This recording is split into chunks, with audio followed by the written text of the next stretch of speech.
La production de la série Asperger et Chien vit un revers difficile.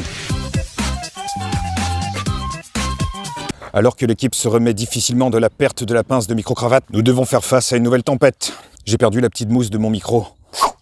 Elle est ridicule maintenant, on dirait une queue de rat. Et c'est quelque chose qui m'ennuie fortement. Et là je me dis que c'est au moment où je ferai le montage que je prendrai peut-être conscience de son utilité. Normalement la mousse c'est fait pour éviter les sons parasites comme le vent. Il va falloir investir les gars.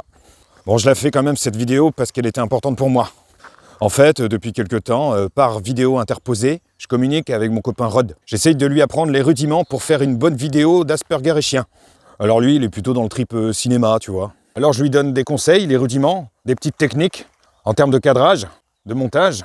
Et je reconnais que ses dernières créations sont plutôt pas mal. Mais je pense qu'il lui manque un ingrédient essentiel pour maîtriser le format. Faut être autiste. Alors voici une vidéo pour être un bon autiste. Il y a plusieurs paramètres qui rentrent en ligne de compte. Pour être un bon autiste, faut pas trop faire de vagues. Si possible, te démerder pour t'adapter et paraître complètement normal. Comme ça te permet de pas être trop emmerdé. Par contre, ça dure un temps, au bout d'un moment, tu peux plus. Par contre, le piège, c'est que t'habitues tellement les gens à fonctionner comme quelqu'un de normal, c'est que le jour où t'abordes ton petit côté décalé, ils ont du mal à te prendre au sérieux. Bon après, ça c'est des choses qui arrivent. Mais un bon autiste peut aussi rencontrer des gens qui sont plutôt à l'écoute et compréhensifs, qui du coup prendront soin de se suradapter à toi, quitte à en faire des caisses. Non mais je t'assure que je peux téléphoner. Non, c'est trop dur pour toi. Et au final, t'as l'impression d'être condamné dans un rôle que t'es désormais obligé de prendre. Attends, je vais te chercher un timer. Et après, il y a aussi tous ceux qui te prennent plus au sérieux, tout simplement parce que ton raisonnement était pas dans les clous, parce que t'es autiste. Ouais, mais mon argumentaire est valable quand même. Ouais, mais t'es autiste. Ah ouais, donc je suis tricard, je peux rien dire. Bah non. Mais j'ai mis l'abonné. Bah ça n'a rien à voir. Ouais, ça n'a rien à voir, mais à un moment, je sais plus comment me défendre. Bon, vous l'aurez compris que derrière cette pointe d'ironie se cache une réalité. Celle du double tranchant. Double tranchant parce que d'un côté, tu te sens quelque part libéré, d'avoir une meilleure connaissance sur toi-même, de pouvoir aussi l'exprimer, de te sentir plus ou moins libre. Mais de l'autre, ça te conditionne, ça t'enferme.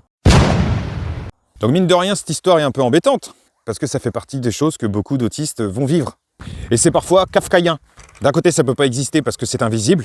T'aurais préféré que je bave et que je me cogne la tête en alignant des billes bleues. De l'autre côté, à partir du moment où c'est connu, ça devient un nouveau filtre. Et pour le coup, il faut que ce soit voyant. Et si c'est pas voyant, on interprétera tout par ce prisme-là. Du coup, on te décrédibilise sur ta pensée. En fait, tout est sujet à interprétation et spéculation. J'ai reçu l'autre fois un message très sympa d'une maman qui se questionnait sur sa fille. Elle m'évoquait certaines stéréotypies et me demandait comment elle pourrait faire pour qu'elle arrête.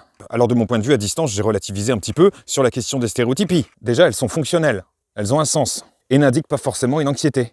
Se dire qu'un gamin est mal parce qu'il présente quelques stéréotypies dans un certain contexte, si on ne connaît pas le gamin, c'est un biais cognitif, une prénotion, une interprétation de la part d'un adulte qui se rassure lui-même d'avoir une maîtrise sur les choses. Parce que si on raisonne comme ça, alors on va être en droit de considérer que le gamin n'a aucune raison de souffrir puisque le bruit qu'on entend n'est pas si fort à nos yeux, à nos oreilles. En fait, ce qui m'énerve, c'est de considérer l'autisme uniquement quand ça nous arrange. Alors là, je parle pas des autistes qui sont concernés pour eux-mêmes. Ça pourrait faire l'objet d'une vidéo à part entière. On est humain, on est tous en proie à des petits arrangements intérieurs. Non, je parle de la manière dont est considéré en général l'autisme. À titre personnel, ça me dérange pas que l'autisme soit considéré comme un trouble d'ordre neurodéveloppemental.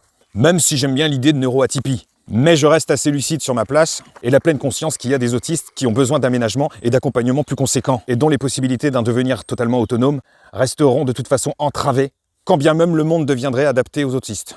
On va pas dire qu'il n'y aurait plus aucun souci, plus aucune souffrance et plus aucun handicap si la société changeait radicalement. Mais je suis quand même emmerdé par les problématiques de raisonnement qui sont foireux et les interprétations. En fait, quand je vois qu'il y a des gens qui n'osent même pas en parler à leur entourage parce qu'ils ont peur d'être exclus, d'autres qui ont besoin d'aménagement au travail mais qui ont peur d'être virés, d'autres qu'on va soudainement regarder de travers, je me dis que parfois il y a de la discrimination. Je dis parfois, hein. Par contre, ce qui est sûr, c'est qu'il y a encore du boulot.